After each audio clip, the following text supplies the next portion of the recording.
Hello everyone, मैं doctor कीर्ति यादव आज आपके लिए टॉपिक लेकर आई हूँ अमीनो एसिड। उम्मीद है आप सभी घर में हैं, अच्छे से पढ़ाई कर रहे हैं और लॉकडाउन के नियमों का भी पालन कर रहे हैं। तो आज हमारा BHSC थर्ड ईयर का जो टॉपिक है वो है अमीनो एसिड्स। अब सबसे पहले तो अमीनो एसिड्स क्या है। अमीनो एसिड्स जो प्रोटीन है उसके मोनोमर होते हैं। प्रोटीन के क्या है, मोनोमर या एकल यूनिट है। मतलब इनसे मिलकर क्या बनता है, प्रोटीन बनता है। अमीनो एसिड से मिलकर क्या बनता है, प्रोटीन। और अमीनो एसिड किससे मिलकर बने हैं, तो इसकी एक जो बेसिक यूनिट होती है वो है NH2COOH। मतलब ये एक अमीनो ग्रुप और एक एसिड ग्रुप से मिलकर बना है। जब भी दो या दो से अधिक अमीनो एसिड्स आपस में जुड़ते हैं तो जिस चेन से वो जुड़ते हैं अमीनो एसिड्स दो या दो से अधिक अमीनो एसिड्स, दो या मोर देन 2 अमीनो एसिड्स जब आपस में जुड़ते हैं तो बनाते हैं पेप्टाइड बॉन्ड या पेप्टाइड बंध। ठीक है। और जब बहुत सारे पेप्टाइड बंध बनते हैं, बहुत सारे अमीनो एसिड्स आपस में जुड़ते हैं तो बनता है प्रोटीन। मतलब बहुत सारी जो मोनोमर यूनिट से आपस में मिलती है अमीनो एसिड की और किसे बनाती है, प्रोटीन को। और इसका हम देख सकते हैं कि कैसे बन सकता है। अगर हमारे पास में ये कैसा होगा, NHCO और यहाँ पर इसकी बहुत सारी जो है COO, तो यहाँ पर हमारे पास में कौन सा जुड़ा है, और ये N।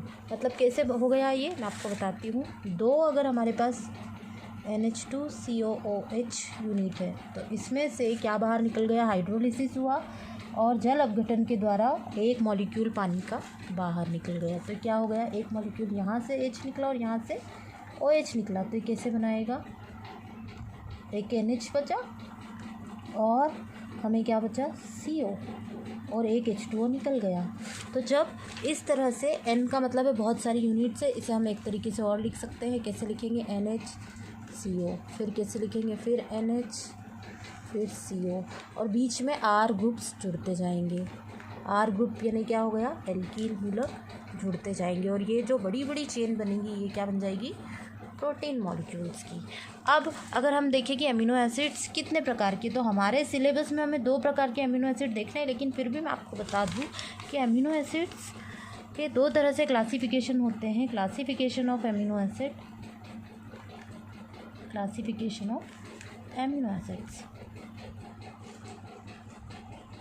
सबसे पहले एक चीज़ मैं आपको और क्लियर कर दूं कि ये जो प्रोटीन होते हैं, प्रोटीन हमने वैसे देख चुके हैं पहले भी कि सरल प्रोटीन होते हैं, संयुग्मित प्रोटीन होते हैं और एक व्युत्पन्न प्रोटीन होते हैं। तो जितने भी प्रोटीन से वो मिलकर बनते हैं किससे, अमीनो एसिड से। तो यहाँ पे अगर हमसे कोई पूछे प्रोटीन किससे मिलकर बना है तो आपको बताना है कि नाइट्रोजन, हाइड्रोजन, ऑक्सीजन और सल्फर के क्या होते हैं, कार्बन तो होता ही है इसमें, इसके क्या होते हैं, पॉलीमर्स होते हैं। ठीक है। अब हम अगर मोटे रूप में बात करें अमीनो एसिड्स की, तो अमीनो एसिड्स अगर देखें तो ये 3 तरह के होते हैं एक क्लासिफिकेशन के अकॉर्डिंग। ठीक है। कैसे होते हैं, एसिडिक या अम्लीय अमीनो एसिड, बेसिक, और एक उदासीन या न्यूट्रल, है ना, न्यूट्रल अमीनो एसिड्स। ठीक है। 3 तरह के हो गए, एसिडिक, बेसिक और न्यूट्रल। जब क्या हो, अगर कोई अमीनो एसिड की चेन में जो रिएक्शन है वो किस साइड से हो रही है, NH तो ठीक है, और यहाँ पर R ग्रुप जुड़े हैं और यहाँ पर CO की तरफ से अगर कोई रिएक्शन हो रही है, इस पॉइंट से अगर कोई रिएक्शन हो रही है तो ये कैसा हो गया, एसिडिक अमीनो एसिड।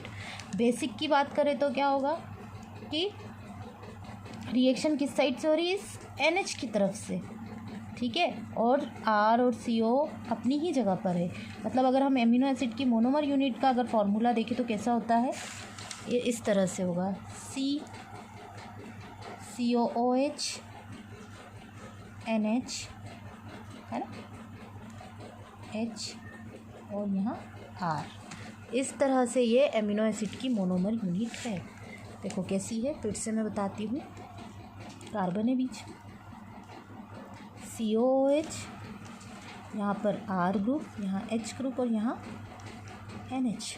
अब देखो यहाँ NH2 जुड़ा है। जब भी हम बात करते हैं कि क्या होगा, ये तो हो गया एक अमीनो एसिड, लेकिन अगर एसिडिक अमीनो एसिड की बात करेंगे तो कैसा हो जाएगा, CO, R तो अपनी जगह पे है, H अपनी जगह पे है, NH2 भी अपनी जगह पे है। रिएक्शन कहाँ होगी, यहाँ पर। तो ये कैसा हो गया, एसिडिक अमीनो एसिड, क्योंकि एसिड से रिएक्शन कर रहा है। ये एसिडिक ग्रुप है और ये बेसिक ग्रुप है, ये एसिड है और ये अमीन ग्रुप है, इसलिए इसको एक साथ क्या कहा, ये क्या है, एसिड ग्रुप है और ये क्या है, अमीन है, इसलिए इसको एक साथ मिलकर क्या कहा, अमीनो एसिड्स। अब देखिए यहाँ पर ये हो गया एसिडिक। वैसे ही अगर हम बात करते हैं बेसिक की, तो बेसिक में क्या हो जाएगा, COOH अपनी ही जगह पे है, R भी अपनी जगह पे, H भी अपनी जगह पे, लेकिन रिएक्शन सेंटर कहाँ हो जाएगा, यहाँ NH। ठीक है, रिएक्शन सेंटर कहाँ हो जाएगा, NH। और एक कंडीशन जहाँ पर क्या होगा, दोनों ही तरफ से रिएक्शन हो सकती है। यहाँ माइनस चार्ज है, यहाँ प्लस चार्ज है, और तो ये क्या होगा, ये चार्ज और ये चार्ज एक दूसरे के प्रभाव को ख़त्म कर देंगे, तो कैसा हो जाएगा, उदासीन। कैसा हो जाएगा, उदासीन। तो ये तो एक हो गया एक तरह का क्लासिफिकेशन अमीनो एसिड का। अब मोटे रूप में जो आपके सिलेबस में है कि अमीनो एसिड के अंदर दो तरह के अमीनो एसिड्स हमने देखे हैं, एक देखा है इसेंशियल या आवश्यक अमीनो अम्ल और एक अनावश्यक अमीनो अम्ल। अमीनो एसिड्स का दूसरी तरह का अगर हम क्लासिफिकेशन देखें तो कैसा है, दो तरह के हैं। दो तरह के अमीनो एसिड्स कैसे हो गए कि एक तो हो गया इसेंशियल अमीनो एसिड्स और एक इसेंशियल अमीनो एसिड, और दूसरा हो गया नॉन इसेंशियल अमीनो एसिड। अब देखो यहाँ पर अमीनो एसिड्स, यहाँ पर एक चीज़ हम देख रहे हैं, इसेंशियल यानी आवश्यक और नॉन इसेंशियल यानी अनावश्यक। अब आप यहाँ पर एक नाम से कन्फ्यूज़न मत लेना कि आवश्यक है मतलब यही सिर्फ हमारे जीवन के लिए आवश्यक है और अनावश्यक का हमारे जीवन में कोई रोल नहीं है, तो ये दोनों चीज़ें गलत है। सबसे पहली बात, आवश्यक का मतलब है कि जो अमीनो एसिड हमारा शरीर बना नहीं सकता, इसे हमें किसके द्वारा लेना पड़ता है, भोजन के द्वारा। ये अमीनो एसिड हमारा शरीर नहीं बना सकता, इसलिए हमें ये कहाँ से प्राप्त करना पड़ता है, भोजन के द्वारा। इसलिए इसे हमने क्या कहा, इसेंशियल अमीनो एसिड, मतलब इसे हमें खाने के अंदर क्या करना पड़ेगा, शामिल ज़रूर करना पड़ेगा, इसलिए क्या हो गए, इसेंशियल अमीनो एसिड। अनावश्यक आप समझ ही गए होंगे कि इन्हें भोजन में लेने की आवश्यकता नहीं है, भोजन में लेने की आवश्यकता लेना ज़रूरी नहीं है। इनका निर्माण कहाँ हो जाता है, इनका निर्माण शरीर में ही होता है, शरीर में ही बनते हैं, तो इन्हें हमने क्या कहा, अनावश्यक अमीनो एसिड। ठीक है, अब यहाँ पर दो तरह के अमीनो एसिड हो गए, इसेंशियल और नॉन इसेंशियल, मतलब आवश्यक और अनावश्यक। जो हमारे शरीर में भोजन के द्वारा लिए जाते हैं वो आवश्यक अमीनो एसिड है, और जो हमारे शरीर के अंदर ही बनते हैं वो आवश्यक है, लेकिन दोनों ही हमारे शरीर की जैविक क्रियाओं के लिए बहुत ज़्यादा आवश्यक है। इतना आपको समझ में आ गया। अभी हम बात कर रहे हैं जैसे कि आवश्यक और अनावश्यक अमीनो एसिड्स की, तो अब मैं आपको बता रही हूँ इसका क्लासिफिकेशन में जो दो तरह के थे, आवश्यक और अनावश्यक, इसको आपने दिमाग में रख लिया होगा, उम्मीद करती हूँ। अब यहाँ पर जितने भी टोटल अमीनो एसिड्स हैं हमारे शरीर में जो पाए जाते हैं, जो हमारी जैविक क्रियाओं में, प्रोटीन बनाने में, बहुत सारी क्रियाओं के लिए आवश्यक होते हैं, वो टोटल होते हैं 20 तरह के। कितने होते हैं, 20 टाइप्स के, 20 तरह के अमीनो एसिड्स होते हैं। एसिडिक यानी अम्लीय, क्षारीय और उदासीन जो है वो तो है ही, ये इसको प्रकट करने का एक अलग तरीका है ना, ये क्लासिफिकेशन का एक अलग तरीका है, अम्लीय, क्षारीय और उदासीन अमीनो अम्ल। लेकिन इसके अलावा जो है वो क्या है, दो तरह के, इसेंशियल और नॉन इसेंशियल, आवश्यक और अनावश्यक। टोटल अमीनो एसिड से 20, इनमें से जो आवश्यक अमीनो एसिड है वो कितने तरह के होते हैं? 10 टाइप के। कितने होते हैं? 10 टाइप्स के। 10 तरह के टाइप होते हैं। इनके नाम है valine, isoleucine, phenyl alanine, histidine, arginine, lysine, leucine, methionine, threonine और ट्रिप्टोफेन। ये सारे जो है आवश्यक अमीनो एसिड है। इसका मतलब है कि इन्हें हमें भोजन के द्वारा लेना ही पड़ेगा। अगर हम इन्हें भोजन के द्वारा नहीं लें तो इनकी कमी हमारे शरीर में हो जाएगी और बहुत सारी जैविक क्रियाओं में ये बीमारी का रूप ले लेंगे इनकी कमी से। तो इसकी जो शॉर्टकट ट्रिक है वो भी मैं आपको बताती हूँ। VIP हॉल में TT। इसकी क्या हो गई? VIP हॉल में TT। इसकी ट्रिक क्या हो गई? VIP हॉल में TT।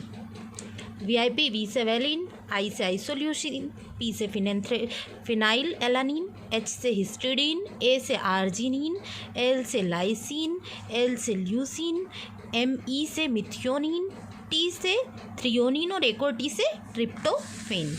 अब वैसे ही नॉन इसेंशियल अमीनो एसिड्स ये जो है हमारे शरीर में बनते हैं, इसलिए इन्हें कहा जाता है नॉन इसेंशियल। लेकिन ये भी हमारी बायोलॉजिकल क्रिया में उतना ही योगदान देते हैं जितना कि आवश्यक अमीनो एसिड देते हैं। इनके नाम है glycine, aspartic acid, glutamic acid, alanine, glutamine, tyrosine, asparagine, proline, serine and cysteine. ये भी कितने होते हैं टोटल? 10 टाइप्स के। कितने होते हैं टोटल? ये 10 टाइप्स के। तो उम्मीद करती हूँ कि आपको ये पूरा चैप्टर अच्छे से समझ में आया होगा। ये हमारी एग्ज़ाम में पूछा जाता है। अगर लॉन्ग आंसर टाइप में पूछा जाएगा तो टोटल कितने अमीनो एसिड्स होते हैं, आवश्यक और अनावश्यक अमीनो एसिड का अंतर बताइए और उनके टाइप्स बताइए। उसी तरह से अगर शॉर्ट क्वेश्चन आता है तो या तो सिर्फ पूछ लिया जाएगा कि आवश्यक अमीनो एसिड किसे कहते हैं या अनावश्यक अमीनो एसिड किसे कहते हैं। सभी कंडीशंस में आपको ये अमीनो एसिड याद करने हैं। बहुत इंपॉर्टेंट टॉपिक है। इसको भी आप नोट्स बनाइए और अगर समझ में ना आए तो आप मुझे कॉल भी कर सकते हैं या अपने ग्रुप में मैं इस वीडियो को सेंड कर रही हूँ, उसके बाद आप मुझे कमेंट करके बताइए कि क्या चीज़ समझ में नहीं आई है। और अगर समझ में आई है तो भी आप मुझे बिल्कुल रिस्पॉन्ड करिए। Thank you. Good night.